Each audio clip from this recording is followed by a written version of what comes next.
ხედავთ უკვე მშვიდობიანად მიმდინარე ერთგვარად შეთხელებულ აქციებს, რომელიც გათავისუფლდა პოლიტიკური აქტორების მიერ მობილიზებული აგრესიული ჯგუფებისგან. დემონსტრაციის ამგვარი ფერისცვალება მართლაც მისასალმებელია და ქვეყანაში მიმდინარე პროცესის პოლიტიკურ კალაპოტში დაბრუნებას ასახავს. ამავე დროს ჩვენ ვხედავთ იმ ძალებსაც, რომლებსაც არ სურთ საქართველოში მშვიდობა, სიწყნარე, სოლიდარობა და პოლიტიკის კანონის ფარგლებსა და კონსტიტუციურ ჩარჩოებში კეთება. მოულოდნელად მინდა განმაცხადო, ვინც დღეს ქვეყნის არდამშვიდობას და არეულობას ხელს მტრობს ჩვენს ქვეყანას და ქართულ ხალხს. აქციების დაწყებიდან საკმარისი დრო გავიდა. მოვისმენთ პროტესტი, უკმაყოფილება, პრეტენზიები და საყვედურები. მთელი ამ ხნის განმავლობაში ნაბიჯ მეთოდურად ვცდილობთ უპასუხოთ ყველაფერს, ვცდილობთ ავხსნათ, რომ ჩვენს ქვეყანაში მშვიდობიანი პროტესტი და დემონსტრაცია დაცულია, ხოლო პოლიციელებზე თავდასხმა და მასობრივი ძალადობა აუცილებლად აღიკვეთება. ვცდილობთ ავხსნათ, რომ არავითარი ჩელიაბინსკი არ არსებობს. არსებობს მხოლოდ საქართველო, მისი დედაქალაქი თბილისი და მთავარი გამზირი რუსთაველი. აქ ისევე ისე ფენდება და ღამდება. ქვეყანა ყველაფრის მიუხედავად აგრძელებს არჩეული გზის სვლას და ცხოვრებას, როგორც მანამდე განვლილი 12 წლის განმავლობაში. ნაბიჯ მეთოდურად, თანმიმდევრულად ჩვენ მივყვებით დასახულ მიზნებსა და ამოცანებს, მივიწევთ ჩვენ წინ ევროინტეგრაციის გზაზე, რომლის აუცილებელი და ფუნდამენტური ნაწილია თავისუფალი და სამართლიანი არჩევნები. სწორედ ისეთი, როგორიც ჩატარდა 26 ოქტომბერს. ამ არჩევნებში ქართულმა ოცნებამ გაიმარჯვა ხმათა სრული უმრავლესობით, მიიღო 1,120,000 ხმა, მთლიანი შედეგის 54%. ყველა ვინც ამტკიცებს, რომ ესე არ მომხდარა, ცრუობს. ის, რომ ვერავით არ იმტკიცებულება და საბუთი, მათ ვერ წარმოადგინეს გამქრალ თუ გაჩენილ 300,000 ამორჩევლზე და ელექტრონულ ჩარევებზე სრულიად ბუნებრივია. ის, რაც ბუნებაში არ არსებობს, ვერც გაჩნდება. სიცრუის ამ კამპანიას ყავდა ინიციატორები, ავტორები, გამავრცელებლები და აქტივისტები. ეს ზუსტად იგივე ხალხია, რომლებიც ასეთივე წარმატებით ატყუებდნენ მათ პოტენციურ ამორჩევლს 26 ოქტომბრამდეც, რომ ხალხის უმრავლესობა ოპოზიციის მხარესაა, რომ არჩევნებზე ყველაფერი შეიძლება. ის, ვინც ეს დაიჯერა, მოგვიანებით შიშველი სიმართლის და რეალობის წინაშე დადგნენ და გაუქმდნენ. მათთვის წარმოუდგენელია, რომ წააგეს ამ რეალობის უარყოფის შედეგია ის, რასაც ჩვენ დღე-ამ დღეებში ქუჩაში ვხედავთ. სინამდვილეში კი არავინ დამარცხებულა. ყველა მიიღო მისი კუთვნილი ხმა, პროცენტები და წარმომადგენლობა. ყველას უფლება არის დაცული, ყველას ხმა ისმის, ყველას აქვს საშუალება იცხოვროს მშვიდად და პოლიტიკითაც სრულიად კონვენციური ფორმით დაკავდეს. ერთადერთი ვის დამარცხდა არიან საქართველოს მტრები. ისინი, ვისაც არ უნდა ამ ქვეყანაში სიმშვიდე, განვითარება, თანმიმდევრული წინსვლა. ჩვენს მტრებს სურთ ცვლილება ნებისმიერ ფასად. მათ სურთ ეროვნული, კანონიერად არჩეული ხელისუფლების ჩამოგდება ყველა მეთოდის გამოყენება. დიახ, ეს უთანასწორო ბრძოლაა, მაგრამ ამ ბრძოლაში ჩვენ ზურგს გვიმარაგებს ქართველი ხალხი, ის, ვინც გვენდო და ვინც დაუჯერა ჩვენს დღის წესრიგს. ეს არის ხალხი, რომელიც გონების გარდა გულითაც გრძნობს უცხოეთიდან თავს მოხვეულ კერპებს. პროტესტის რადიკალური ნაწილის არაადეკვატურობა უბოების დაცვასა და ვუდუს რიტუალებშიც კი გადაიზარდა. მივიღეთ უცხოელის კერპად შემრაცხველთა მთელი კოჰორტა, რომელთვისაც უცხოელის სიტყვა უზენაესი და უმთავრესი. სწორედ აქ გადის არსებითი წყალგამყოფი ჩვენსა და რადიკალებს შორის, ვისთვისაც უზენაესია გარე ძლიერი ბატონის ქვეშევრდომობა და თაყვანისცემა და ვისთვისაც ჯერ საკუთარი ქვეყანა, საკუთარი ეროვნული ინტერესია, საკუთარი თვითყოფადობა და ვისთვისაც საქართველოა უპირველეს ყოვლისა. ამაზე დგას ქართული ოცნება და ჩვენ არ დაუშვებთ ქვეყნის გარედან მართვას. ამ უმთავრეს საკითხში ვერ ვთანხმდებით საქართველოს ხელისუფლება და გარედან მართული ოპოზიცია. ქუჩაში ვითარება ჩაცხრა, აგრესიული ჯგუფთა უმრავლესობა გაუნებაყოფდება. ცხოვრება თანდათანობით ჩვეულიც დაუბრუნდება. ყველას მოუწევს ქართველი ხალხის არჩევანის მიღება და აღიარება, რადგანაც ის სრულ სიმართლეზეა დაფუძნებული. ამ ფონზე ჩვენ ვხედავთ კიდევ ერთ და იმედია უკანასკნელ გაბრძოლებას საქართველოს გადაკიდებული უცხოელი პოლიტიკოსების ვიზიტს, რომლებიც რუსთაველის გამზის ისევ წასაგეზრებლად ესტუმრნენ. მათი მიზანია ჩამქრალ ცეცხლზე ნავთის დასხმა, წაგებულ დღის წესრიგზე ჩაბრღაუჭება და შემოტრიალება. რეგიონული ომებისა და კრიზისების ფონზე ჩვენი უმთავრესი მიზანია ქვეყნის ეროვნული ინტერესების დაცვა, რაც გადის მშვიდობის შენარჩუნებასა და ეკონომიკის გაძლიერებაზე. ჩვენ მოვდივართ 90-იანი წლებიდან და ზუსტად ვიცით, რა დაუჯდა ქვეყანას გლობალურ კატაკლიზმებში დაუფიქრებლად და გამოუცდელად თავის ამოყოფა. ეს ახსოვს ხალხს, ამიტომ ესმის ჩვენი. სწორედ ამიტომ ვართ მტკიცეთ და ამიტომ არ ვიხებთ უკან ჩვენს გზაზე, ამიტომ არ ვეპუებით მტრებს, რადგან ჩვენს უკან ჩვენი ქვეყანა და ქართველი ხალხია.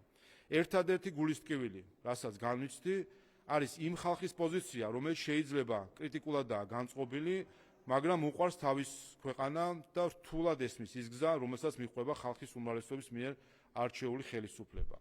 მე დარწმუნებული ვარ, რომ დროთა განმავლობაში ობიექტურად ყველა მიხვდება თუ რას ვემსახურებით ჩვენ. ამასთან ერთად მინდა გამოეხმაურო დღეს დილით გავრცელებულ ინფორმაციას ამერიკის სახელმწიფო დეპარტამენტის მიერ დამატებითი სავიზო შეზღუდვების დაწესებასთან დაკავშირებით და რამდენიმე სიტყვით შევეხო ამ საკითხს. უპირველეს ყოვლისა, ეს არის ადმინისტრაცია, რომელმაც არჩევნები წააგო, მათი მანდატი იწურება და ამის მიუხედავად ამერიკელი ხალხის სახელით ურთიერთობას აფუჭებენ მნიშვნელოვან პარტნიორთან, როგორც არის საქართველო. და ეს, რა თქმა უნდა, ძალიან დამაფიქრებელია. მეორე, პარადოქსულია, რომ სწორედ ამ ადმინისტრაციამ მრავალწლიანი პატიმრობით დასაჯა კაპიტოლიუმთან დემონსტრაციის მონაწილეები, როგორც ჩანს, რაც ეპატიება იუპიტერს, არ ეპატიება ხარს. არ შეიძლება დემოკრატია ერთ შემთხვევაში ერთ რამეს ნიშნავდეს, ხოლო მეორე შემთხვევაში სხვას. და მესამე, ამერიკის წარმავალი ადმინისტრაცია ხელისუფლებაში იყო სააკაშვილის ბოლო წლებშიც, როდესაც ადამიანების წამებამ განსაკუთრებით სასტიკი სახე მიიღო. ფაქტობრივად განადგურდა თავისუფალი მედია და ბიზნესის რეკეტის სახელმწიფო სისტემის ნაწილად იქცა. ჩვენ არ გვახსოვს არც ერთი არამც თუ სანქცია, არამედ მკვეთრად კრიტიკული პოზიციაც კი მაშინდელი ადმინისტრაციისგან, რომელიც დღესაც გახლავთ პრეზიდენტის ადმინისტრაცია და როგორც თქვი, წარმავალი ადმინისტრაცია. ამ ფაქტორების გამო ამერიკის წარმავალი ადმინისტრაციის პოზიცია გაუგებარი და ასმოკლებულია. მადლობა.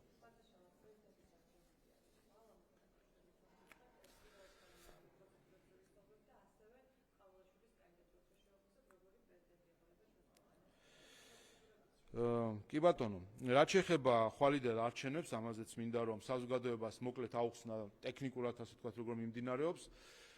პრეზიდენტის არჩევნები პირველად ჩვენს ისტორიაში ჩატარდება არაპირდაპირი გზით, რაც დაახლოებით გავს ამერიკულ, გერმანულ წესს პრეზიდენტის არჩევისა, როდესაც საარჩევნო კოლეგია ირჩევს პრეზიდენტს. საარჩევნო კოლეგია შედგება 300 წევრისგან, რომლისგანაც 150 გახლავთ საქართველოს პარლამენტის წევრი, ხოლო დანარჩენი 150 კომპლექტდება შემდეგი პრინციპით: აჭარის უმაღლესი საბჭოს 21 წევრი, აფხაზეთის უმაღლესი საბჭოს 20 წევრი და 109 წევრი საკრებულოების წარმომადგენლები, რომლებიც წინა არჩევნების შედეგების პროპორციულად არის გადანაწილებული. რას ნიშნავს ეს დღევანდელი კოლეგიისთვის? ამ 300 წევრისგან, კოლეგიის 300 წევრისგან დღეის მოცემულობით 211 წევრი ყავს ქართულ ოცნებას, 20 წევრი ყავს პარტია ახალს, 20 წევრი ყავს ნაციონალურ მოძრაობას, 15 წევრი ყავს ლელოს, 14 წევრი ყავს გახარიას პარტიას, 20 წევრი არის აფხაზეთის უმაღლესი საბჭოდან, როგორც იცით, ვინაიდან არჩევნები არ ტარდება, იქ პარტიული კუთვნილება არ არსებობს ჩვენი დღევანდელი პოლიტიკური რეალობით რომ შევხედოთ. შესაბამისად, საქართველოს ქართულ ოცნებას საარჩევნო კოლეგიაში 300 წევრიდან ყავს 211 წევრი, ხოლო ოპოზიციას ჯამურად ყავს 79 წევრი და 20 წევრი არის აფხაზეთის უმაღლესი საბჭოდან. როგორც იცით, რაც შეეხება ქართული ოცნების ასე ვთქვათ შემადგენლობას, მე ვახსენე, რომ ამ 300 წევრიდან 109 წევრი არის საკრებულოებიდან, რომელიც კოტების შესაბამისად გადანაწილდა ცესკოს მხრიდან, 109 წევრიდან 54 იყო ქართული ოცნების, 55 იყო სხვადასხვა ოპოზიციური პარტიის რომლებმაც არ აითვისეს ეს კვოტები და არ წარმოადგენეს საკუთარი წარმომადგენლების საკრებულოებიდან და შემდეგ კანონმდებლობის შესაბამისად გადანაწილდა სხვა პარტიაზე, შესაბამისად ამ შემთხვევაში ქართულმა ოცნებამ აითვისა ეს კვოტები. თუმცა კიდევ ერთხელ ხვალიდან არჩევნებში 69 წევრი საარჩევნო კოლეგიისა არის ოპოზიციიდან, მათ შორის საქართველოს პარლამენტის არჩეული ოპოზიციური წევრები. რაც შეეხება თავად პროცედურას, ხვალ 9-დან 2 საათამდე 5 საათის განმავლობაში იქნება არჩევნები პარლამენტის სხდომათა დარბაზში. არჩევნებს ჩაატარებს ცესკო. სხდომათა დარბაზში მოეწყობა საარჩევნო უბანი, ასე ვთქვათ, და მთლიანად ცესკო წარმართავს ამ პროცესს.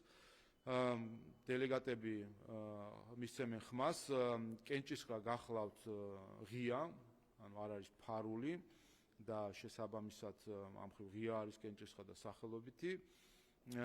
შედეგები 2 საათზე დასრულდება არჩევნები და შემდეგ უკვე ცესკოს ხდომას ჩაატარებს, რომელიც ასევე საჯაროდ გადაიცემა. მთლიანად ეს პროცესი იქნება ტრანსლირებული ჩვენი არხის მეშვეობით და ასევე სოციალურ მედიაში, ჩვენი ლაივ სტრიმის მეშვეობით სხდომათა დარბაზიდან.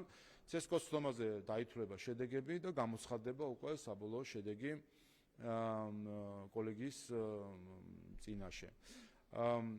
ასევე მინდა გითხრათ, რომ ხვალ გამომდინარე იქიდან, ხვალ არ არის საპარლამენტო ღონისძიება, ხვალ უბრალოდ პარლამენტის შენობაში იმართება ეს პროცესი.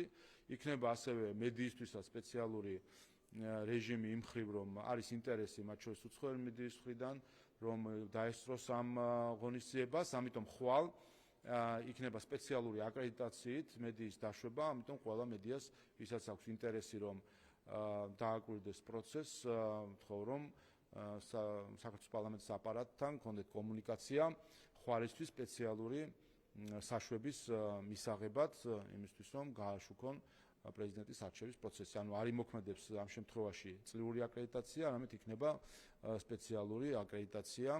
შესაბამისად, ყველას ვისაც ინტერესი აქვს ქართულ თუ უცხოურ მედიას, შეუძლია მომართოს პარლამენტს და პარლამენტი შემდეგ უკვე მიიღებს გადაწყვეტილებებს ამ აკრედიტაციის გაცემასთან დაკავშირებით.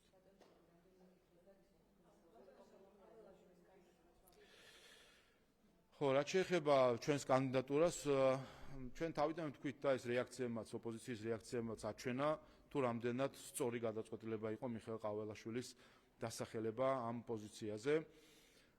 ჩვენ პრეზიდენტის ინსტიტუტმა ძალიან დიდი ზიანი მიიღო წინა პრეზიდენტების წყალობით და განსაკუთრებით მოქმედმა პრეზიდენტმა ფაქტობრივად იმდენად დააზიანა ეს პრეზიდენტის ინსტიტუტი, რომ მომავალი პრეზიდენტს დაჭირდება საკმაოდ დრო იმისთვის, რომ გამოასწოროს ეს დაზიანებული რეპუტაცია პრეზიდენტის ინსტიტუტისა. და რით დააზიანა მოქმედმა პრეზიდენტმა ეს ინსტიტუტი? პირველი, ჩვენ გვქონდა ამ შემთხვევაში უპრეცედენტო შემთხვევა და მე მგონი ფაქტობრივად მიუხედავად ძალიან ცუდი გამოცდილებებისა წინა პრეზიდენტებთან დაკავშირებითაც და ერთ-ერთი დღეს ციხეშიც კი ზის, ასეთი რა გითხრათ, ღია, საჯარო გასვლა პრეზიდენტის უფლებამოსილებებისგან, სხვა პრეზიდენტებისგან ასეთი უხეში და თავხედი დარღვევა, საჯარო დარღვევა კონსტიტუციური უფლებამოსილებებისა ჩვენ არ გვინახავს, რასაც ქალბატონი სალომე აკეთებს. მან ფაქტობრივად ქართულ ხალხს თავზე გადაახია კონსტიტუცია, თქვა, რომ მისთვის მნიშვნელობა არ აქვს ქართულ ხალხმა რა კონსტიტუცია დაადგინა, მან პრეზიდენტის ინსტიტუტი აქცია საკუთარ უკანა ეზოდ, სადაც როგორც უნდა ისე მოიქცევა, რასაც უნდა იმას გააკეთებს, ვინაიდან მას დაბევებული ჰყავდა ნაციონალური მოძრაობა პარლამენტში და იცოდა, რომ მისი იმპიჩმენტი პარლამენტში ვერ შედგება, ამიტომ აბსოლუტურად თავზე ხელაგებულად მოქმედებდა. სამწუხაროდ ამაში მას ხარს ერთის მხრივ ეხმარებოდა ადგილობრივი პოლიტიკური ძალები, ოპოზიცია, რომელიც მას აქეზებდნენ კონსტიტუციის დარღვევისკენ და სამწუხაროდ ამაში ჩართული იყო ბევრი უცხოელი, მათ შორის ევროპელი პოლიტიკოსი თუ ლიდერი, რომელსაც უბრალოდ ქართველი ხალხი არაფრად ჩაგვაგდეს და ჩვენი კონსტიტუცია, ჩვენი ხალხის ნება აბუჩა დაიგდეს იმით, რომ პრეზიდენტს ხელს უწყობდნენ კონსტიტუციის დარღვევაში. ამიტომ მიხეილ ყაველაშვილის ამოცანა ზუსტად ეს იქნება, რომ ერთის მხრივ ქართულ ხალხს აჩვენოს თუ რას ნიშნავს პრეზიდენტი საპარლამენტო რესპუბლიკაში, რას ნიშნავს იყო იმ პოზიციის წარმომადგენელი, რომელიც ერთის მხრივ არის სახელმწიფოს მეთაურის სტატუსის მქონე, მაგრამ მეორეს მხრივ არ არის ქვეყნის მმართველი. ეს არის ეს იყო ის ცდუნება, რომელსაც ვერც ერთმა წინა პრეზიდენტმა ვერ გაუძლო და ის სტატუსი, მაღალი სტატუსი, რომელსაც კონსტიტუცია მას ანიჭებს, ყველამ მოინდომა, რომ ეს სტატუსი გადაექცია სახელმწიფო ბერკეტად, რომელიც ქართულ ხალხს არ მიუნიჭებია მათთვის. ამიტომ ეს არის ერთი მთავარი ამოცანა პრეზიდენტის ნამდვილი, ასე ვთქვათ, პრეზიდენტის ინსტიტუტის ნამდვილი მხარის ჩვენება, ასე ვთქვათ, თუ რას ნიშნავს საპარლამენტო რესპუბლიკის პრეზიდენტად ყოფნა და მეორე მიხეილ ყავალაშვილი არის ადამიანი, რომლის მიმართაც არ არსებობს ერთი კითხვაც კი მისი პატრიოტულობასთან დაკავშირებით და თანამედროვე სამყაროში ეს განსაკუთრებით მნიშვნელოვანია. ჩვენნაირი მცირე და რეგიონული თვალსაზრისით არსებული გარშემო არსებული კონფლიქტების თვალსაზრისით მოწყვლადი მნიშვნელოვანია ყავდეს პრეზიდენტი, რომელიც არ მოექცევა არც ერთი უცხო ძალის გავლენის ქვეშ. ჩვენ ამას ვხედავთ ქალბატონი სალომეს შემთხვევაში, რომელიც პირდაპირ იმართება ქვეყნის გარედან, ამიტომ მთავარი და უმთავრესი კრიტერიუმი საქართველოს პრეზიდენტობისა არის, რა თქმა უნდა, პატრიოტიზმი და ხალხის მსახურება. ამიტომ ჩვენ ხვალინდელი არჩევნების შემდეგ და შემდეგ უკვე ინაუგურაციის შემდეგ, 29 დეკემბრის ინაუგურაციის შემდეგ, ქართულ ხალხს ეყოლება პრეზიდენტი, რომლისთვისაც უპირველესი იქნება მისი სამშობლო, უპირველესი იქნება მისი ხალხი და უპირველესი იქნება კონსტიტუციის დაცვით პრეზიდენტის ფუნქციის შესრულება.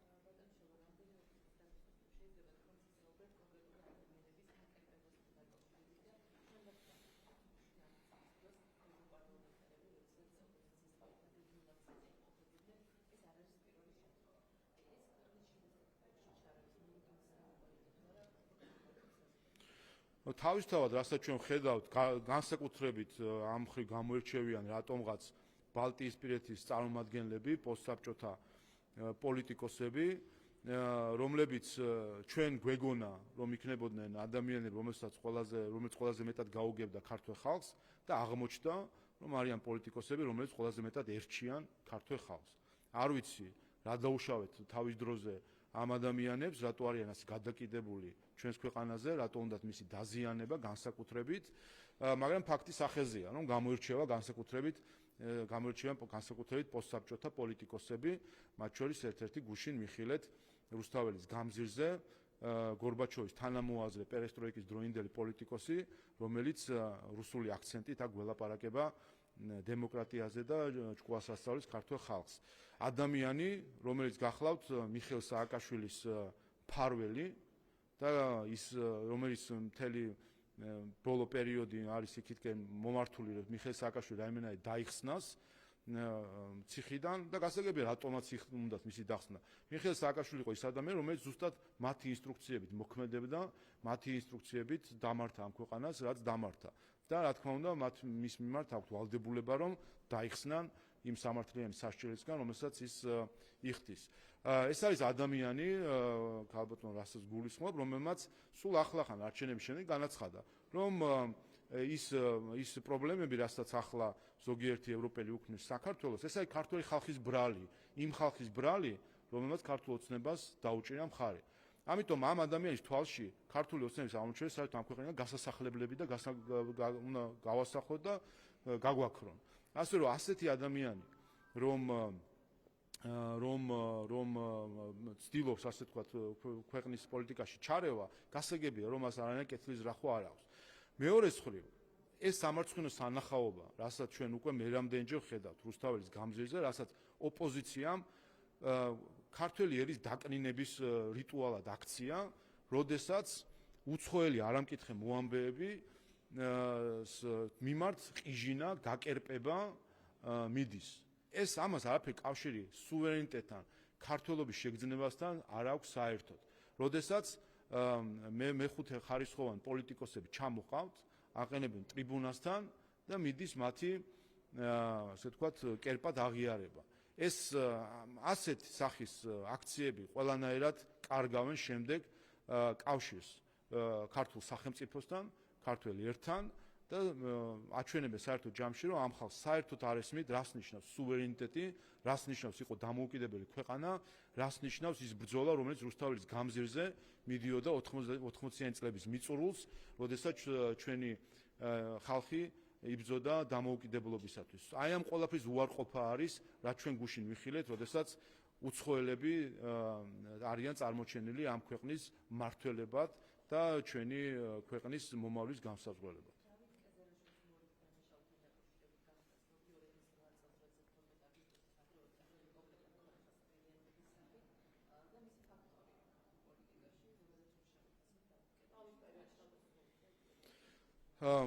დავიწყოთ იქიდან, რომ დავით კეზერაშვილი არის ადამიანი, რომელიცაც აქვს თავშესაფარი ევროკავშირში. ის თავისუფლად გადაადგილდება ევროკავშირის ტერიტორიაზე, თავისუფლად გადაადგილდება დიდი ბრიტანეთის ტერიტორიაზე. ეს უნდა გვახსოვდეს ყოველ ჯერზე, როდესაც ჩვენ მოვისმენთ ბრიტანელი თუ ევროკავშირის წარმომადგენელი დიპლომატების განცხადებას საქართველოში დემოკრატიის და სამართლის უზენაესობის საკითხებზე. და ეს ბოლო პერიოდში ჩვენ გვესმოდა. მანამ სადამ ეს ადამიანები ისაუბრებენ საქართველოში დემოკრატიას და სამართლების სახელმწიფოზე, პირველი რაც მათ უნდა გასცენ და რაც მათი კომპეტენციის ფარგლებში არის, რა კითხვას პასუხი უნდა გასცენ, რატომ იფარავენ საერთაშორისო კრიმინალს საკუთარ ტერიტორიაზე, ადამიანს, რომელმაც აგვისტოს ომამდე რამდენიმე თვით ადრე მილიონები მოპარა ქართულ ჯარს და როგორც ჩანს ზუსტად ამ მილიონებით აგვისტოს ომის ბოლოსკენ ბრილიანტებს და ძვირფასეულობას ყიდულობდა. 12 აგვისტოს აქვს ნაყიდი ეს ბრილიანტები, მაშინ როდესაც ქართველი ჯარისკაცები ბრძოლის ველზე მიტოვებული ყავდათ. მაშინ როდესაც ქართული ეკლესია იყო დაკავებული იმით, რომ გამოეყვანა დაღუპული ჯარისკაცები ბრძოლის ველიდან, მაშინ თავდაცვის მინისტრი კეზერაშვილი ბრილიანტებს ყიდულობდა ჯარისთვის მოპარული ფულით. და დღეს ეს ხალხი, კეზერაშვილის ტელევიზია, მისი დაფინანსებული პარტიები, ნაციონალურ მოძრაობა, გვარამიას პარტია, ლელო და ასე შემდეგ, მისი დაფინანსებული NGO-ები სირცხვილია, რომელსაც პარალელურად ევროკავშირიც აფინანსებს და კეზერაშვილიც აფინანსებდა. აი ეს ხალხი დღეს გველაპარაკებიან საქართველოზე და მის ევროპულ მომავალზე. ხალხი, რომელმაც ქართული ჯარის ფულით ქონება დააგროვა და მაშინ, როდესაც უნდა ეზრუნა ამ ადამიანებს და ეფიქრათ იმაზე, რომ დაღუპული ჯარისკაცები გამოეყავათ ბრძოლის ველიდან, ბრილიანტებს ყიდულობდნენ. ამ მორალის ხალხი არის, კეზერაშვილის მორალის ხალხი არის დღეს ოპოზიციაში, ყველა პარტიაში, მათ ტელევიზიებში და მათ NGO-ებში. ამ მორალის ხალხი იყო გუშინ, ვინც ტაშს უკრავდა უცხოელებს, რომლებიც რუსთაველის გამზირზე ქართველი ხალხისთვის ჭკუის სასწავლებად იყვნენ ჩამოსული. ამ მორალის ხალხთან გვაქვს საუბარი. მნიშვნელობა არ აქვს მათ თანამდებობას და სტატუსს. ყველა, ვინც აი ამას იზიარებს, ამ ხალხის გვერდში დგას, არის ზუსტად იმ მორალის გამზიარებელი, რასაც დავით კეზერაშვილი წარმოადგენს და კიდევ ერთხელ ვიტყვი, რომ დღემდე დავით კეზერაშვილი აფარებს თავს ევროკავშირს. ამიტომ ნებისმიერი ევროპელი, რომელიც მაღალი კათედრიდან ქართველ ხალხს უკითხავს მორალს, დემოკრატიას და სამართლების სახელმწიფოზე, ყველა თავისი წინააღმდეგ დაიწყოს ჯერ იმით, რატომ აფარებს, რატომ აქვს თავისუფალი გადაადგილების შესაძლებლობა კეზერაშვილს ევროკავშირის ტერიტორიაზე. ჩემი დიდი ეჭვია, რომ ამის უკან დგას კორუფცია და ზუსტად ის მილიონები და ბრილიანტები, რომლებიც ჩვენ ახლა ვნახეთ და ამ კორუფციის წყალობით არის დავით კეზერაშვილი, რომ დავით კეზერაშვილს აქვს თავისუფალი გადაადგილების შესაძლებლობა ევროკავშირში და დიდ ბრიტანეთში. ამიტომ ყველა ამ ევროპელმა თუ ბრიტანელმა პოლიტიკოსმა თუ დიპლომატმა ჯერ გაგვცეს ამაზე პასუხი, რა დგას ამ ყველაფრის უკან.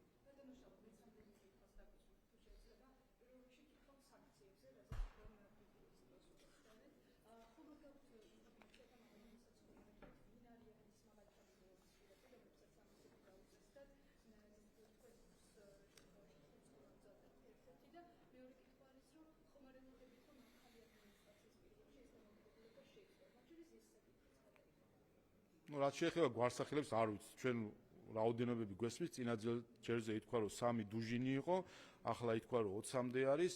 გვარსახელს არავინ არასახელებს და ესეც აჩვენებს კიდევ ერთხელ არასერიოზულობას ამ საკითხისა. მე კიდევ ერთხელ ხაზს გავუსვა. სამწუხაროა, რომ ადმინისტრაცია, რომელმაც პირწმინდა წააგო არჩევნები სულ ახლახან, ცდილობს, რომ ცუდი მემკვიდრეობა, მძიმე მემკვიდრეობა დაუტოვოს არჩეულ პრეზიდენტს და ადმინისტრაციამ, რომელიც კიდევ ერთხელ, რომელმაც დაკარგა ამერიკელი ხალხის მანდატი, დღეს ამერიკელი ხალხის სახელით აფუჭებს ურთიერთობას საქართველოსთან მნიშვნელოვან პარტნიორთან. რაც შეეხება მომავალ ადმინისტრაციას, ჩვენ იმედი გვაქვს, რომ მას შემდეგ რაც მომავალი ადმინისტრაცია შეუდგება ფუნქციონირებას, ისინი გადააფასებენ ამ ყველაფერს და შესაბამისად იქნება, რა თქმა უნდა, შესაძლებლობა ჩვენი ურთიერთობების გადატვირთვის.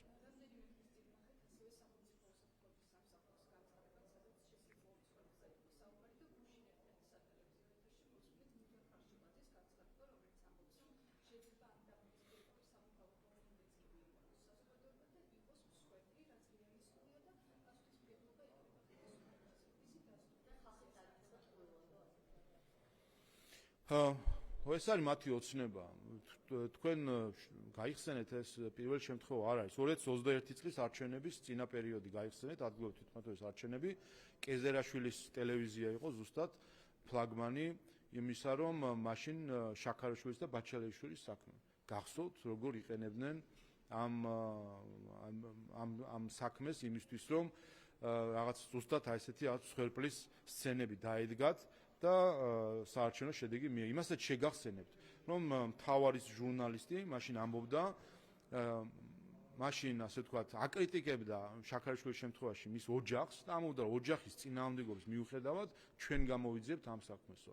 ამ ადამიანებისთვის არ არსებობს მორალური ზღვარი, იმიტომ რომ მაშინ, როდესაც ხდები სხვისი ნების გამტარებელი, იქ საკუთარ მორალზე და მორალურ კანონებზე ამბობ უარს. ამიტომ რა თქმა უნდა, მათ მორალური ზღვარი არ არის, ყველაფერზე წამსვლელები არიან აბსოლუტურად და ეს ამ დღეებში ვიხილეთ.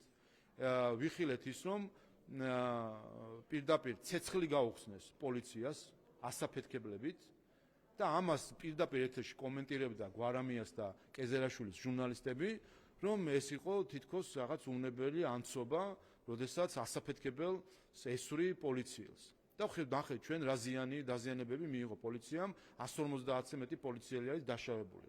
ეს წაქეზებული იყო, ეს მასობრივი ძალადობა, მათ შორის წაქეზებული იყო გარედან. ჩვენ დღემდე ვისმენთ განცხადებებს უცხოელი პოლიტიკოსებისგან თუ დიპლომატებისგან, რომლებიც პოლიციისთვის ცეცხლის გახსნას ეძახიან მშვიდობიან დემონსტრაციას, რომლებიც ვანდალიზმს პარლამენტის თუ რუსთაველის გამზირზე მდებარე შენობებზე და ნახეთ თქვენ რა დამართეს ვიტრინებს და შენობებს, ამას ეძახიან მშვიდობიან პროტესტს, რომლებიც პარლამენტისთვის ცეცხლის წაკიდების მცდელობას და იცით რომ ერთ ოთახში ცეცხლი გაჩნდა, რამდენიმე ოთახში იყო მცდელობა, ასაფეთქებელი ნივთიერებების შეგდებით, მაშხალების შეგდებით, რომ ცეცხლი გაეჩინათ და საბედნიეროდ ვერ შეძლეს და იმიტომ რომ მობილიზებული იყო შენობის შიგნითაც შესაბამისი დანაყოფები, ამას ეძახიან მშვიდობიან დემონსტრაციას. სიტყვა სიტყვით. ეს დღეები ჩვენ ვიხილეთ, მათ შორის ელჩები, რომლებიც მშვიდობიან დემონსტრაციას ეძახიან პოლიციელისთვის ცეცხლის გახსნას, პარლამენტზე თავდასხმას და ცეცხლის წაკიდების მცდელობას. კიდევ ერთხელ გავიმეორებ, ეს თუ არის მშვიდობიანი პროტესტის ფორმა, ყველა ამას მათ უსურვებ, რომ საკუთარ დედაქალაქებში ყოველდღე ქონდეთ ასეთი მშვიდობიანი პროტესტი.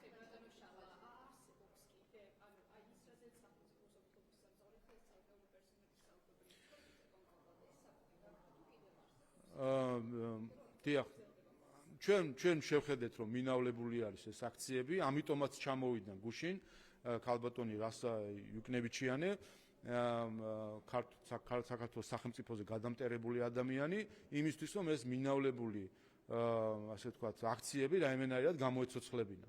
და ნახეთ, რომ ეს მანაც კი ვერ შეძლო ეს 2 საათი გადადება მოუწიათ მისი მისვლისა, ხალხს წარმოგიდგენიათ, ხალხს კრებდნენ იმისთვის, რომ დაეხვედრებინათ ერთ-ერთი ევროპარლამენტარისთვის, ქალბატონი რასასთვის, 8 საათზე დაანონსებული მის თუ 7 საათი მისი 8 საათზე დაანონსებული მისი მისვლა მოუწიათ, რომ გადაეტანათ 10 საათისთვის, სადამ რაღაცა რაოდენობა ვერ შეკრიბეს ხალხი და ისიც ვერ შეკრიბეს. 1000 კაცი დაახვედრეს ძლივს შეკოწიწებული ქალბატონ რასას და ხედავთ რომ ნენელა საზოგადოება აცნობიერებს რომ ერთი ამ ხალხმა გულისხმობ რადიკალურ ოპოზიციას და მათ უცხოელ დამქაშებს რომ ამ ხალხმა კიდევ ერთხელ სცადა ეთამაშა საზოგადოების ემოციებზე ყალბი ნარატივების დათესვით თუმცა ეს არის ხომ ჩვენი გამოცდილება ჩვენი სიმყარე არის იმ სიმართლეში რომელსაც საქართველოს ხელისუფლება ემსახურება და როცა ხარ მართა მხარეს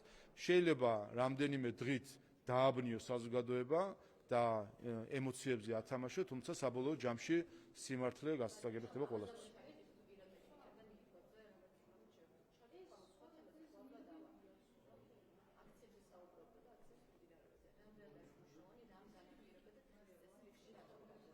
რა დადგა თავისთავად ნახეთ რომ შუა რუსთაველზე ცეცხლი გაუხსნეს პოლიციას პარლამენტის შენობას ეს ნახეთ პირველად 90-იანი წლების შემდეგ ბოლოს ეს ნახეთ ჩვენ 90-იანი წლებში როდესაც ცეცხლი გაუხსნეს პარლამენტის შენობას და მაშინდელ ხელისუფლებას და ახლა ნახეთ ეს უკვე 21 საუკუნის ვიზუალში ასე ვთქვათ მაშხალებით გახსნილი ცეცხლი პარლამენტის შენობაზე და პოლიციაზე და ამარად და პლუს ამას ვიხილეთ რომ ამას უყიჟინებდნენ და აქეზებდნენ გარე აქტორები უცხოელი პოლიტიკოსები თუ დიპლომატები რომლებმაც ერთი სიტყვა ვერ დავაძროინეთ ვერც ერთ ელჩს არც ერთმა ელჩი ერთი სიტყვა ვერ დავაძროინეთ იმაზე რომ მოეწოდებინათ მათივე დაფინანსებული NGO-ებისთვის, ხო, რომლებიც არიან ერთ-ერთი ორგანიზატორები ამ თავდასხმებისა, რომ მოეწოდებინათ, რომ გამოთქვით პროტესტი, მაგრამ გამოთქვით მშვიდობიან ფორმით. ამას არანაირი კავშირი უკვე აღარ აქვს, რა თქმა უნდა, რაიმე ღირებულებებთან და როდესაც ეს ადამიანები ჩვენ დაგველაპარაკებიან შემდეგ ჯერს ევროპულ ღირებულებებს, ყველას შევახსენებთ, რომ ისინი იყვნენ წამქეზებლები პოლიციელებზე ცეცხლის გახსნისა და საქართველოს პარლამენტის შენობის ფანჯრების მტრევისა და ცეცხლის დაკისრების მცდელობისა, რა ძალიან სამწუხარო არის. ამას რომ ზოგი შეუგნებლად საკუთარი სიჩუმით და მდუმარებით ამას რომ აქეზებდა. რაც შეეხება ამ კანონს, აქედან გამომდინარე, რა თქმა უნდა, მნიშვნელოვანი არის რომ მოექცეს ეს იმ ფორმებში, რომელიც აუცილებელი არის, პიროტექნიკასთან დაკავშირებით ისედაც ვიცით, რომ დიდი ხანი იყო ამაზე მსჯელობა, საერთოდ, ასე ვთქვათ, საჯაროდ გამოყენების მხრივ მისი შემოტანა, მათ შორის გამომდინარე იქიდან, რომ არ მოხდეს უხარისხო პროდუქტის შემოტანა, რომელიც შემდეგ იწვევს ხოლმე დაზიანებებს მოქალაქეების მხრიდან გამოყენების დროს.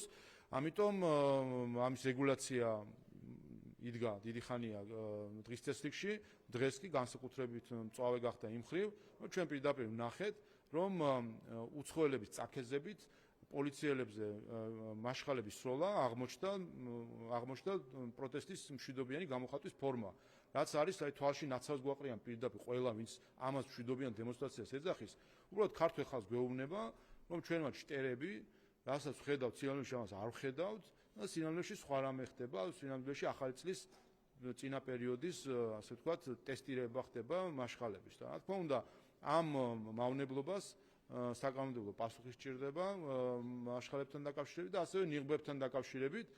ასეთი რამეც აღარ გვინახავს, რომ ფაქტობრივად რაღაც შენიღბული დემონსტრაციების ჩატარება ხდება და ხედავთ, რომ ადამიანები, რომლებიც ასე ვთქვათ, საკუთარ იდენტობას მალავენ, პირველი რომ რატომ მალავენ საკუთარ იდენტობას, თუ კი კეთილის რახვები აქვს და მეორე, რა თქმა უნდა, ამ დროს თავს უფრო მყარად გრძნობენ იმაში, რომ დაარღვიონ კანონი.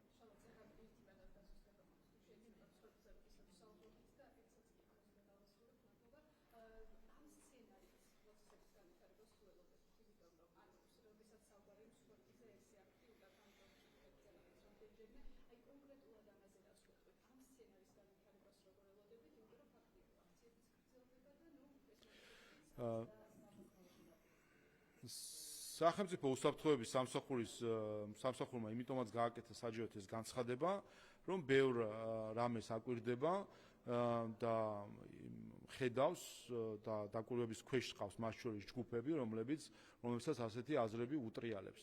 და ის რომ ჩვენთან არათუ შიდა ამრევებმა, გარე ამრევებმაც კი აი ამ წლების განმავლობაში, მაშინ როდესაც ჩვენს გარშემო ომების ცეცხლია და კონფლიქტების ცეცხლია, ერთი რაიმე დაძაბულობაც კი ვერ შექმნეს და ერთი რაიმე პროვოკაციაც კი ვერ რეალიზირდა, ეს აჩვენებს თუ რამდენად ეფექტიანად მუშაობს სახელმწიფო უსაფრთხოების სამსახური. ეს წინასწარი საჯარო განცხადებაც ემსახურება იმას, რომ საჯაროდ უთხრას მათ, ვის შესახებაც უსაფრთხოების სამსახურმა კარგად იცის, რომ მათ ისინი შეეშვან ამაზე ფიქრსაც კი, ვინაიდან ყველა ვინც კი ასეთ ბოროტი ვისაც კი ასეთი ბოროტი ზრახვები აქვს, არის სახელმწიფო უსაფრთხოების სამსახურებისგან დაკვირვების ქვეშ და რა თქმა უნდა, როგორც კი ეს ზრახვები შეიძენს გადავა ორგანიზების ფაზაში, იმ მომენტშივე იქნება აღკვეთილი.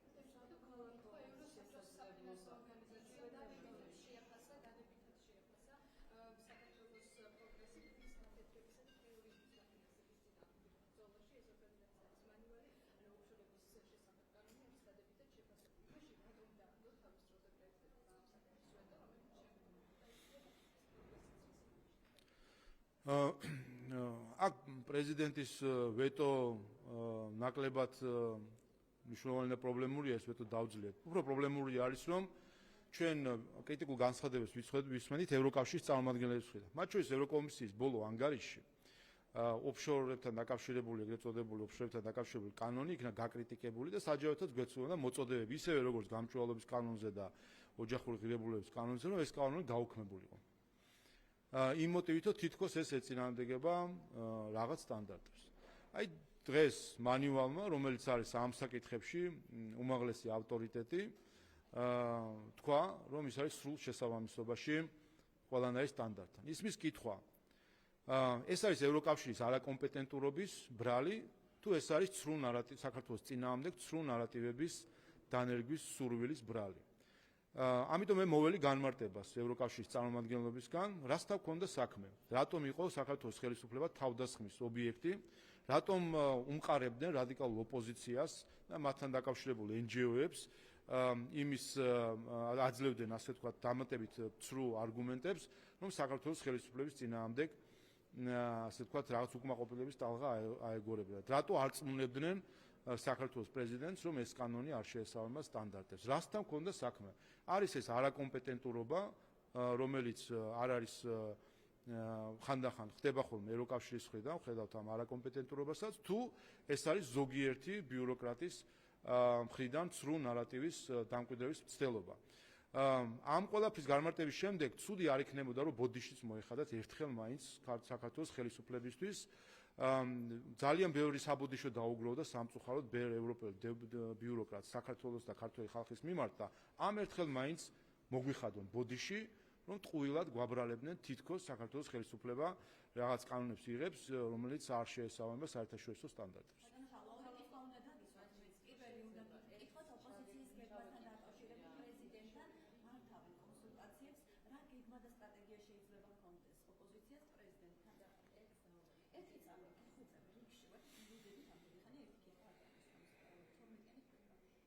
ეს ფარსია საერთოდ ჯამში ყველა ეს შეხვედრა. საქართველოს ქართული ხალხის ღალატის გეგმა მათი დასახული არ არის. ისინი აკეთებენ იმას, რასაც ეუბნებიან გარედან. ამიტომ ეს თვალთმაქცული შეხვედრებია, რომ იმისთვის, რომ შექმნან იმის წარმოსახვა, თითქოს ერთმანეთთან რაღაც საკითხებს ათანხმენ. სინამდვილეში არის ერთი დაწერილი სცენარი, რომელსაც ქვია მაიდანის სცენარი, რომლის განხორციელება სცადეს ჩვენთან და ჩაუვარდათ. ეს სცენარი ჩვენ ვნახეთ პირდაპირ მაკეინის ინსტიტუტის ანგარიში, პირდაპირ ეწერა, რომ არჩევნებში ქართული ოცნების გამარჯვების და მისი საერთაშორისო აღიარების შემთხვევაშიც კი იქნება დემონსტრაციები და ამ დემონსტრაციებს უნდა დაუჭიროს მხარი სხვადასხვა საერთაშორისო აქტორებმა. პირდაპირ ვიხილეთ, მე ვნახეთ არჩევნების შემდეგ ჩამოსული სხვადასხვა ევროპული ქვეყნის პარლამენტარები, ვნახეთ შვედეთის ხელისუფლების წარმომადგენელი, პარლამენტის კომიტეტის თავმჯდომარე, რომელიც მართლ პარტიას წარმოადგენს, შვედეთის ხელისუფლებას წარმოადგენს, რომელიც პირდაპირ მოუწოდებდა ხალხს მაიდნისკენ. ეს ხო ვიხილეთ და რამდენიმე დღეში დაიწყეს მაიდნის სცენარის განხორციელება პირდაპირი ანალოგიით, პირდაპირ აბსოლუტურად კუბოების მიტანითაც, ნაძისხების ასე ვთქვათ დეკორირებითაც და მათ შორის ცეცხლის გახსნისაც. უბრალოდ დააკლდათ ბოლო ეტაპი, რომ ცეცხლსასროლი იარაღიდან გაეხსნათ ცეცხლი, თორემ თავისი ვიზუალით და თავისი ეფექტითაც მაშხალებიდან გახსნილი ცეცხლი ზუსტად იგივე იყო, რასაც ჩვენ ხედავდით მაიდანზე, რომელსაც ასე მეტი ადამიანი ემსხვერპლა, როგორც იცით. ამიტომ ყველაფერი ხო ჩვენ თვალწინ მიდის. ჩვენ თვალწინ ნახეთ, როგორ წინასაარჩევნოდ, როგორ ხდებოდა ჩარევა გარედან ჩვენს არჩევნებში, როგორ იყვნენ წინასაარჩევნო კამპანიის მონაწილეები უცხოეთიდან დაფინანსებული NGO-ები. ნახეთ 20 ოქტომბრის ასე ვთქვათ აქცია, წინასაარჩევნო აქცია, რომელიც სრულად იყო დაფინანსებული უცხოური ფულით და NGO-ების მხრიდან, ოპოზიციური აქცია. და ამ ნახეთ უცხოელი პოლიტიკოსები თუ დიპლომატები, რომელიც პირდაპირ წინასაარჩევნო მოწოდებებით გამოდიოდნენ, მაგრამ ქართველ ხალხმა ამ ყველაფერს უყურა, ამ ყველაფერს უთხრა უარი და თქვა, რომ საქართველოს გარედან არ იმართება. ჩვენს დამოუკიდებლობაში შევაწირეთ ჩვენი სისხლი. ასე რომ ჩვენს დამოუკიდებლობას ვიღაც ასე ვთქვათ იმისთვის რომ გარედან ვიღაცამ გმართოს, ჩვენ რა თქმა უნდა არ დავთხოვთ. ამის შემდეგ დაიწყო მაიდნის სცენარის განხორციელება, ნახეთ აქციები, ნახეთ უცხოელი პოლიტიკოსები, რომლებიც ჩამოვიდნენ, თლათ ორსხობილის დარიგებამდე ვერ მივიდნენ, თუმცა გაგვახსენეს რომ მაიდანი როგორი იყო, გაგვახსენებინა ის სცენარი და იმ სცენარს მიყოლოდა ქართველი ხალხი შვედეთის ხელისუფლების წარმომადგენელი უსაყვედურა კიდევაც ოპოზიციას რომ ის მუხტი არ არისო და მაიდანსო გადაახვიეთ და ნახეთო რას აკეთებდნენ მაიდანს და იგივე აკეთეთო და დაიწყეს იმათაც კეთება კუბოების დაწვა, ნაძვისხეების შემკობა, იქ პატარა ქვია ახლა დაქორწინებული და ყველა ეს ვიზუალი რაც მაიდანის იყო და რაც არის ჩვეულებრივი სცენარი ასე ვთქვათ გადატრიალებისა ამ სცენარის განხორციელება და ნახეთ ქართველი ხალხის პასუხი.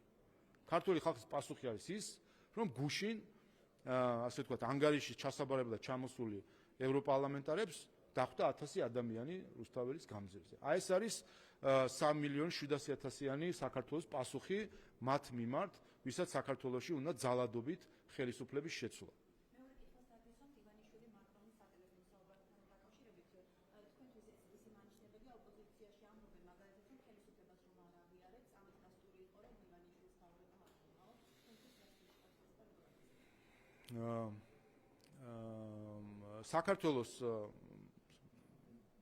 საქართველოს როგორც საპარლამენტო რესპუბლიკას მათ შორის ყავს პოლიტიკური ხელისუფლება და საქართველოს ხელისუფლებაში არის პოლიტიკური გუნდი. და ამ პოლიტიკური გუნდის და პარტიის, რომელიც ამ პოლიტიკურ გუნდს წარმოადგენს, საპატიო თავმჯდომარე გახლავთ ბატონი ბიძინა ივანიშვილი. რა თქმა უნდა, ეს ამაში არაფერი გასაკვირი არ არის, რომ საფრანგეთის პრეზიდენტმა სთხოვა მას კომუნიკაცია საკითხებთან დაკავშირებით. ეს ერთი. მეორე, რაც შეეხება თავად ინიციატივას, მისასალმებელია, რომ უპირველეს ყოვლისა, როგორც ჩანს, სურვილი იყო საფრანგეთის პრეზიდენტის მხრიდან, რომ მიეღო, ასე ვთქვათ, გარკვეული ჰქონოდა საშუალება, რომ პირველ წყალდოდა ამ შემთხვევაში ქალბატონი სალომესგან განსხვავებული თუ ოპოზიციისგან განსხვავებული წყაროსგან ჰქონოდა საუბარი ხელისუფლებასთან და მიიღო შესაბამისი განმარტებები. ასე რომ კარგია ზოგადად, როცა გადადიან საუბარზე და არა იმ შეფასებებზე, რომელიც სამწუხაროდ გვესმოდა ბოლო პერიოდში, მათ შორის საფრანგეთის წარმომადგენლების მხრიდან, შეგახსენებთ, რომ საფრანგეთის მთავრობის წარმომადგენლებაც პოლიციისთვის ცეცხლის გახსნა, პარლამენტის შენობის დაზიანება, პარლამენტის შენობისთვის ცეცხლის წაკიდების მცდელობა საფრანგეთის მთავრობის წარმომადგენლების მხრიდან შეფასებული იყო როგორც მშვიდობიანი აქცია. რაც სამწუხარო არის, მე არ ვიცი რა ინფორმაციას აწვდის საფრანგეთის საელჩო თავის ხელისუფლებას, მაგრამ ფაქტია, რომ ეს ინფორმაცია არ შეესაბამება სიმართლეს და უწოდო მასობრივ ძალადობას მშვიდობიანი აქცია თან საფრანგეთმა, რომელსაც ამისი სამწუხარო გამოცდილება აქვს თავად, მათ შორის მოქმედ ხელისუფლებას, ვიცით, რომ ყვითელი ჟილეტების აქციების, ძალადობრივი აქციების დროს მათ შორის ვიცით, როგორ მოქმედებდა პოლიცია, ვიცით, რომ 11-ზე მეტი ადამიანი გარდაიცვალა, მათ შორის იმის გამო, რომ გამოყენებული იქნა რეზინის ტყვიები, ხელკეტები, სხვა საშუალებები ქართულმა პოლიციამ უმაღლესი სტანდარტით, ევროპულზე და ამერიკულ სტანდარტზე. და ნებისმიერ ქვეყანასთან, ნებისმიერი ქვეყნის შინაგან საქმეთა სამინისტროსთან მზად არის ჩვენი შინაგან საქმეთა სამინისტრო დაждდეს და დეტალურად განიხილოს ის ტაქტიკა, რომლითაც მოქმედებს ქართული პოლიცია და ვნახოთ, თუნდაც საჯაროდ განვიხილოთ, ვინ მოქმედებს უმაღლესი სტანდარტით. კიდევ ერთხელ, ამ აქციების, ამ მასობრივი ძალადობის, მასობრივი აქციების შეწყვეტის დროს ქართული პოლიცია იყენებდა მხოლოდ წყლის ჭალს და ცრემლსადენ გაზს. მხოლოდ ამ ორ საშუალებას იყენებდა, ხოლო იგივე ყვითელი ჟილეტების აქციების დაშლისას თუ თუნდაც კაპიტოლიუმის წინ გამართული აქციის წინააღმდეგ გამოყენებული პოლიციური ძალისას გამოიყენებოდა რეზინის ტყვიები, გამოიყენებოდა ხელკეტები, გამოიყენებოდა ზოგ შემთხვევაში ძაღლები, გამოიყენებოდა სხვა საშუალებები, რამაც ნახეთ რა ზიანი დააყენა. ყველა ამ შემთხვევაში, როგორც კაპიტოლიუმთან გამართული აქციის დაშლისას, ისე ყვითელი ჟილეტებსაც იყო მსხვერპლი, იყო გამოუსწორებელი, ჯანმრთელობის გამოუსწორებელი დაზიანება და ასე შემდეგ. კაპიტოლიუმზე მათ შორის თვალწინები 1000-ზე მეტი ადამიანი, 1500 ადამიანი იქნა დაკავებული, დაახლოებით 500 ადამიანს მრავალწლიანი სასჯელი მიესაჯა, თუ სწორედ მახსოვს. იგივე იყო საფრანგეთში, 14000 ადამიანი დააკავა საფრანგეთის პოლიციამ და დღეს საუბრობენ 300 დაკავებულზე საქართველოში. 11 ადამიანი მოკვდა და დღეს საუბრობენ იმაზე, რომ აქციის მოძალადე წევრმა ჩალურჯება მიიღო. ასე რომ წარმოუდგენელი არის, რასაც ჩვენ ეს ბოლო 2 კვირა ვაკვირდებოდით იმ რეაქციებს, როდესაც მასობრივი ძალადობა მოყიდეს, თუ ასე ვთქვათ, წარმოგვიჩინეს როგორც მშვიდობიანი აქცია. კიდევ ერთხელ მე იმედი მაქვს, რომ რიგ შემთხვევაში ეს იყო ადგილობრივი საელჩოების არასათანადო მუშაობის შედეგი, იმით რომ არ ვიცი მე რა ინფორმაციას აწვდიან საკუთარ ხელისუფლებებს, თუმცა ზოგ შემთხვევებში და განსაკუთრებით ეს ეხება ბალტიისპირეთის ზოგიერთ ქვეყანას, ხედავთ პირდაპირ მცდელობას საქართველოს ამის უკან დგას ის, რომ მოხდეს ქართული პოლიციის ასე ვთქვათ, გარკვეული შანტაჟის ქვეშ მოქცევა, ზეწოლა ქართულ პოლიციაზე, იმისთვის რომ შემდეგ ჯერზე აღარ გაუწიონ წინ ისეთი წინააღმდეგობა მოძალადეებს, როგორც ახლა უწევდნენ და მოხდეს და მიეცეს შესაძლებლობა ძალადობრივ აქციებს, რომ მიაღწიოს თავის შედეგს. ეს სურვილიც იკვეთება მათ უკან, რომლებიც ცდილობენ რომ მასობრივი ძალადობა წარმოგვიჩინონ მშვიდობიან აქციად. კიდევ ერთხელ, თუ კი ეს არის მშვიდობიანი პროტესტი და აქცია, მათ ვინც ამას ეძახიან მშვიდობიან აქციას და პროტესტს, უსურვებ, რომ ყოველ დღე საკუთარ დედაქალაქებში ქონდეთ ასეთი მშვიდობიანი აქციები. და მე შევხედავ, რომ რამდენად როგორ ხასიათზე დადგებიან და რა შეფასებები ექნებათ.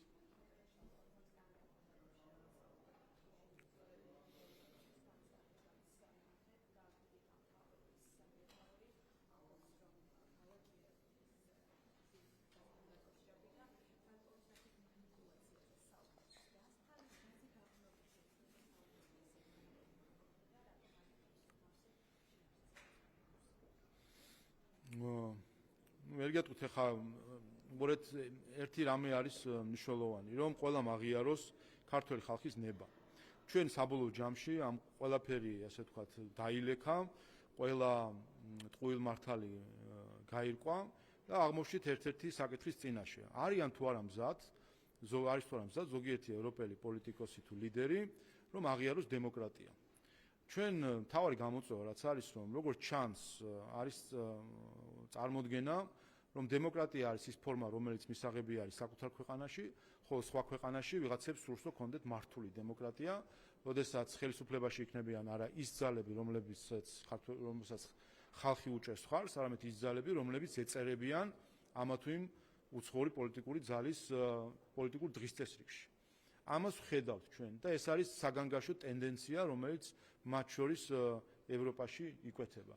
და საქართველოს ამ მხრივ არის ტესტი იმისა, შეძლებს თუ არა ევროპა იყოს ერთგული დემოკრატიული ღირებულებებისა, თუ ევროპაც წავა იქით, რომ შეეცდება საკუთარ სამეზობლოში საკუთარი ინტერესების გამტარებელი ხელისუფლებების დასმას ხალხის ნების საწინააღმდეგოდ. ამას სხვა ქვეყნები წარსულში აკეთებდნენ, ზოგი შეიძლება დღესაც აკეთებს.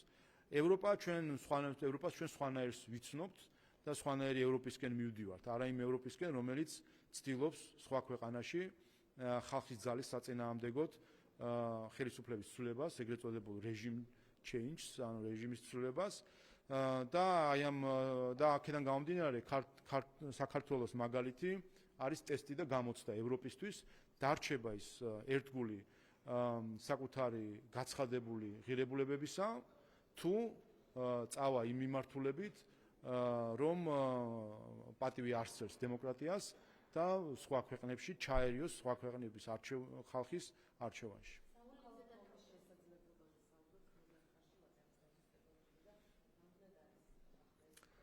აი რა სამოქალაქო ომია 1000 კაცით რა სამოქალაქო ომი უნდა მოაწყონ ნახეთ ხომ ქართველი ხალხის რეაქცია ჩვენ ნახეთ გუშინ საღამოს როდესაც ჩამოსულ უცხოელ რევიზორს დახვდა მხოლოდ 1000 ადამიანი რომელიც უცხოელის კერპის თაყვანისცემით არის დაკავებული.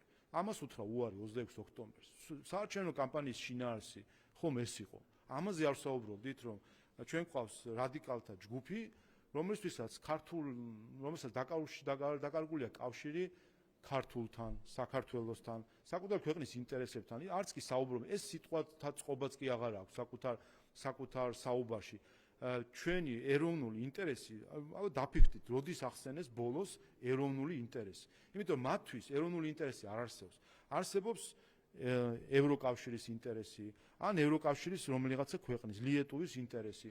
ისინი მზად არიან ლიეტუვის ინტერესს გადააყოლონ საქართველოს ინტერესი. მზად არიან ყველაფერი ოღონდ რომელიღაცა ლიეტუველმა პოლიტიკოსმა კეთილი თვალით შემოხედოს, ოღონდ რომელიღაცა ესტონელმა პოლიტიკოსმა კეთილი თვალით შემოხედოს, გადააყოლებენ ქვეყანასაც, ჩვენს ეროვნულ ინტერესსაც. ამაზე პასუხი ამ პოლიტიკურმა ჯგუფმა მიიღო 26 ოქტომბერს. ასე რომ რა სამოქალაქო დაპირისპირებაზეა საუბარი, მეტი რაც შეიძლება ვიხილოთ, არის მაშხალების ცეცხლი, რომელსაც უხსნიან პოლიციელებს და პარლამენტის შენობას. მაგრამ ხედავთ რომ ამას ვიტანთ და შესაბამისი რეაქციაც აქვს ამ ყველაფერს.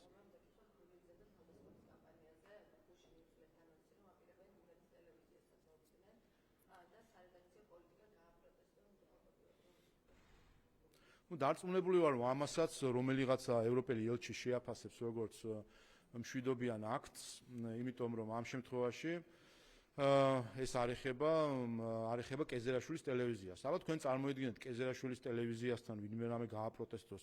მეორე დღეს ვნახავთ როგორ დაკიდებენ მედლებს, როგორ მიაკითხავენ სტუდიაში სოლიდარობის გამოსახატად ზოგიერთი უცხოელი ელჩი. აი ამას უთხრა უარი 26 ოქტომბერს ქართულმა ხალხმა.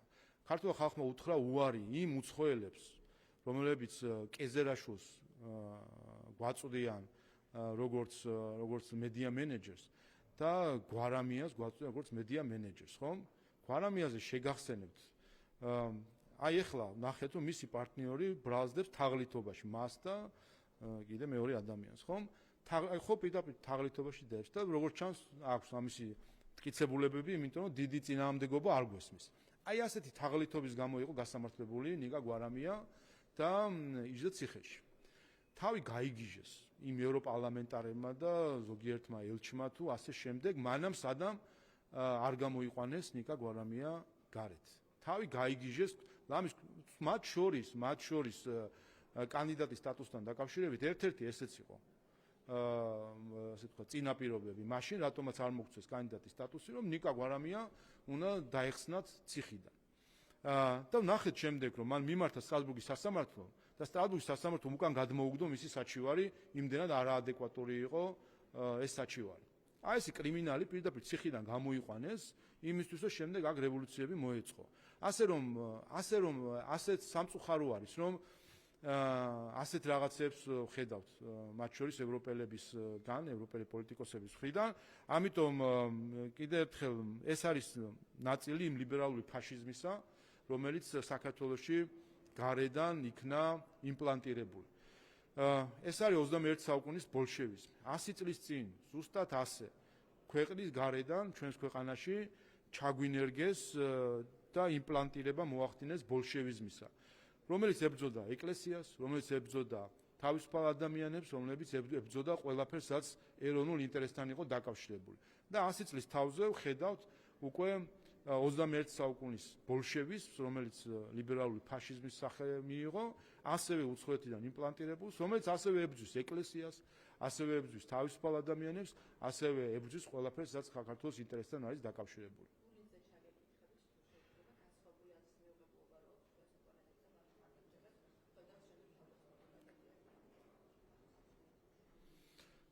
კი ბატონო, ეს კი ამას საუბრობ ზუსტად, რომ ეს არის მათი იარაღი არის ძალადობა. ეს უნდა გვესმოდეს და ამ ძალადობას ხან ინდივიდუალური სახე აქვს, პირადი ბულინგის სახით და ხან მასობრივი ძალადობის სახით, რასაც 2 კვირის განმავლობაში ხედავთ. და ეს ძალადობა წახალისებული არის გარედან, როგორც ინდივიდუალურ დონეზე, ისე მასობრივი ძალადობის დონეზე. ამიტომ პრობლემა არის არა მათში, ვინც ამ ძალადობის ინსტრუმენტია, არამედ იმ იდეოლოგიაში, რომელიც ამ ძალადობის უკან დგას, რომელიც არის კიდევ ერთხელ 21 საუკუნის ბოლშევიზმი, ბოლშევიკური იდეოლოგია და თავად ეს იდეოლოგიაა პრობლემა. და არა პარტიული კუთვნილება, ნაცნობობის წევრია ვიღაცა თუ არ ვიცი მე, ლელოს წევრი არის. აქ პარტიულ კუთვნილებას მნიშვნელობა არ აქვს. მათ აქვთ ერთი იდეოლოგიური პლატფორმა, რომელიც გულისხმობს ძალადობით საკუთარი მიზნების მიღწევას. როცა იყვნენ ხელისუფლებაში, ეს იყო სახელმწიფოს ძალადობა და ინსტრუმენტები, რომელსაც იყენებდნენ ისინი, ბიზნესის რეკეტი, წამება ადამიანების, მედიების დახურვა და ამ ძალადობით იყვნენ დაკავებული, როდესაც არ აქვს სახელმწიფო ბერკეტები, იყენებენ ვირტუალური ძალადობის მეთოდებს, რომელიც სიტყვას ვერ სცილდება საბედნიეროდ და ამაზე ზრუნავს ჩვენი სახელმწიფო. უნდა შევიდეოთ.